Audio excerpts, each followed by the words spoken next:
नमस्कार दोस्तों, बात है 17 जुलाई 2014 की। मलेशिया एयरलाइंस की फ्लाइट MH17 नीदरलैंड के एम्स्टर्डम एयरपोर्ट से टेक ऑफ करती है। इस फ्लाइट को जाना है मलेशिया के कुआलालंपुर अंतर्राष्ट्रीय हवाई अड्डे पर। इस एरोप्लेन में बैठे हैं 283 पैसेंजर और 15 क्रू मेंबर हैं। सभी क्रू मेंबर मलेशिया ही देश के हैं। इसमें बैठे 68% यात्री डच देश के यानी कि नीदरलैंड के ही हैं और 80 पैसेंजर ऐसे हैं जिनकी उम्र 18 साल से कम है। उस समय ऑस्ट्रेलिया के मेलबर्न में 20वां अंतर्राष्ट्रीय एड्स सम्मेलन आयोजित होना था, इसलिए इस एरोप्लेन में बैठे हैं इंटरनेशनल एड्स सोसाइटी के पूर्व अध्यक्ष जोएब लैंग और एक मलेशिया की एक्ट्रेस भी बैठी हैं जिनका नाम है। इस एरोप्लेन के कैप्टन है वान अमरान वान हुसैन, जो 49 साल के बहुत ही अनुभवी और लगभग 13,000 घंटों की अधिक उड़ान भर चुके थे। और इस एरोप्लेन के फर्स्ट ऑफिसर है अहमद हकीमी हनाफी, जो कि 29 साल का है। इनके पास अभी मात्र 3,000 घंटों की उड़ान का अनुभव था। यह एरोप्लेन दोपहर के 12:13 पर लगभग 13 मिनट की देरी के साथ टेक ऑफ करता है और इसे 12 घंटों में कुआलालंपुर अंतर्राष्ट्रीय हवाई अड्डे पर पहुंचना था। टेक ऑफ करने के तुरंत बाद यह एरोप्लेन पोलैंड से होते हुए यूक्रेन के हवाई क्षेत्र में एंट्री करता है। यात्रा का 1 घंटा आराम से बीत जाता है। कुछ लोग किताबें पढ़ रहे होते हैं तो कुछ लोग नींद में थे। लगभग यह एरोप्लेन यूक्रेन को पार करने वाला था और रूस के क्रीमिया भाग में एंट्री लेने वाला था। तभी यूक्रेन के डोनेट्स्क के ऊपर उड़ रहे इस एरोप्लेन में तेजी से धमाका होता है। लगभग 32,000 फीट की ऊंचाई पर उड़ रहा यह विमान कुछ ही पलों में जमीन पर आ टकराता है। दोस्तों, इस एरोप्लेन में बैठे सभी के सभी यात्री और क्रू मेंबर सहित सभी एक लाश में तब्दील हो जाते हैं। दोस्तों, ऐसा क्या हुआ उस एरोप्लेन के साथ? आइए आज के इस वीडियो में दिल दहला देने वाली सबसे बड़ी घटनाओं की खोजबीन करते हैं। आखिर उस प्लेन के साथ क्या हुआ? Need to be cut into smaller sections before they can be taken away. The work is being done by local employees of the Ministry of Emergencies. The Dutch side decides what parts of debris they need to take away. They put stickers on them and mark the numbers of the debris and reload them. As the work proceeded, local separatists kept a close guard on the site. Immediately after the tragedy in July, the first priority was to find the remains of the 298 passengers and crew. Continued fighting in the area has hampered the recovery work of the plane itself and the criminal investigation into who shot it down. Now a shaky truce has made it possible. The OSCE say they're glad to get their hands on the wreckage at last. There were attempts to get at some of the wreckage, especially what's called the telltale wreckage, where you have the pock marks in the fuselage. That's the section of the aircraft near the cockpit. Unfortunately, at that time there was heavy shelling, and that process had to be stopped. So now the focus, of course, is getting again at that part of the aircraft. From the crash site, different sections of the plane are being taken to a nearby town by truck. Once they've all been assembled there, they'll be taken by train to the city of Kharkiv, which is held by government forces, and from there they'll be taken to the Netherlands, which is leading the international investigation at the request of Ukraine.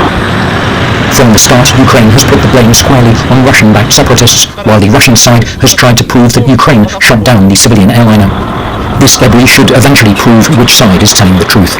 Nick Thorpe, BBC News. दोस्तों, अगर आप हमारे channel पे नए हैं तो channel को subscribe कर लें ताकि आने वाले हमारे सभी वीडियोस आपको तुरंत ही प्राप्त हो सके। तो चलिए अब अपने कहानी पर वापस आते हैं। दोस्तों, इस पूरी घटना को समझने से पहले उस समय चल रहे यूक्रेन में युद्ध को समझना होगा। दोस्तों, 2014 में रूस ने यूक्रेन के क्रीमिया पर कब्जा किया था, जो मैंने पहले बताया कि क्रीमिया पर एंट्री करने वाला था। इसी वजह से यूक्रेन और रूस के बीच युद्ध जैसी स्थिति बन गई थी। उस समय यूक्रेन के पूर्वी इलाके में काफी अलगाववादी दंगे कर रहे थे, जिसकी वजह से यूक्रेन की पूर्वी इलाके में हवाई क्षेत्र मार्च से बंद कर दिया गया था। लेकिन कहा गया था कि 35,000 फीट के ऊंचाई पर उड़ रहे कोई विमान आ जा सकता है। दोस्तों, उसी समय एक और एरोप्लेन सिंगापुर एयरलाइंस की फ्लाइट SQ-351 आ रही थी। दोनों प्लेन 1:20 पर यूक्रेन के लोकल टाइम के हिसाब पर एक दूसरे के ऊपर उड़ रही होती हैं। तभी यूक्रेन एयर ट्रैफिक MH17 से कहता है कि क्या आप 35,000 फीट से ऊपर ले जा सकते हैं? कैप्टन इसके जवाब में कहते हैं कि किसी न किसी को ऊपर तो जाना ही होगा और MH17 जवाब देता है कि हम 33,000 फीट पर ही रहेंगे और SQ को मंजूरी मिलती है 35,000 फीट से ऊपर ले जाने की। उस समय मौसम भी खराब था, बादल छाए थे, जिसकी वजह से इस हवाई जहाज की रूट को 20 माइल उत्तर की ओर कर दिया गया था। इसके बाद MH17 पूछता है कि क्या हम 34,000 फीट के ऊंचाई पर जा सकते हैं? इन्हें मना कर दिया जाता है क्योंकि उड़ान का लेवल उपलब्ध नहीं था, क्योंकि उसके ऊपर उड़ रहा होता है SQ फ्लाइट 351 और इसकी वजह से मलेशिया फ्लाइट MH17 बना रहता है अपनी सेम ऊंचाई पर, यानी कि 33,000 फीट की ऊंचाई पर ही उड़ रहा होता है। दोस्तों, इसी युद्ध में पूर्वी यूक्रेन में यूक्रेन सरकार से लड़ने वाले विद्रोहियों के हाथों में सतह से हवा में मार करने वाली मिसाइल पकड़ा दी गई थी। जब यह एरोप्लेन प्रतिबंधित एयर स्पेस में पहुंचता है तो उस एरोप्लेन पर बुक नामक मिसाइल से हमला कर दिया जाता है और जहाज जमीन पर आ गिरता है और इसी के साथ सभी बैठे उसमें पैसेंजर और क्रू मेंबर सहित मारे जाते हैं। यूक्रेन के राष्ट्रपति पेरोशेंको ने इस दुर्घटना को आतंकवादी कृत्य का परिणाम माना और जांच की मांग की। दुर्घटना की अगले दिन तक 298 में से 181 लोगों के शव को निकाल लिया गया था। इस एरोप्लेन में सबसे ज्यादा डच के यात्री थे, तो डच प्रधानमंत्री मार्क रूट ने शुरू में इसे यूक्रेन और रूस की युद्ध नीति का परिणाम बताया। करीब एक साल बाद अक्टूबर 2015 को अंतिम रिपोर्ट आती है, जिसमें पता चलता है कि जो कि 9M38 सीरीज की मिसाइल सतह से हवा मार करने वाली मिसाइल से हुई थी। आगे हम बात करेंगे इसकी रिपोर्ट के बारे में, जिसमें पता चलता है कि बुक 9M38 सीरीज की मिसाइल सतह से हवा में मार करने वाली मिसाइल से हमला किया गया था। इस पर मिसाइल सबसे पहले कॉकपिट के बाहर बाईं ओर और ऊपर की ओर विस्फोट किया था, जिसकी वजह से विमान टूट गया और जिसका मलबा 50 वर्ग किलोमीटर क्षेत्र में फैल गया था। MH17 की जांच के लिए नीदरलैंड के नेतृत्व में एक संयुक्त जांच टीम बनाई जाती है, जिसमें ऑस्ट्रेलिया, बेल्जियम, मलेशिया और यूक्रेन शामिल थे। जांच के आधार पर 2019 में 4 प्रमुख संदिग्धों के खिलाफ मुकदमा चलाया जाता है। इनके नाम है इगोर गिरकिन, सेर्गेई दुबिंस्की, ओलेग पुलाटेव और लियोनिद खारचेंको। इसके बाद दोस्तों 17 नवंबर 2022 को डच अदालत ने इस मामले का अंतिम निर्णय सुनाया। अदालत ने चारों को आजीवन कारावास की सजा सुनाई। ये सभी रूस के समर्थक वाले विद्रोही गुट के संबंधित थे। इन पर यह आरोप लगा कि विद्रोही क्षेत्र में मिसाइल दागी थी, जिसकी वजह से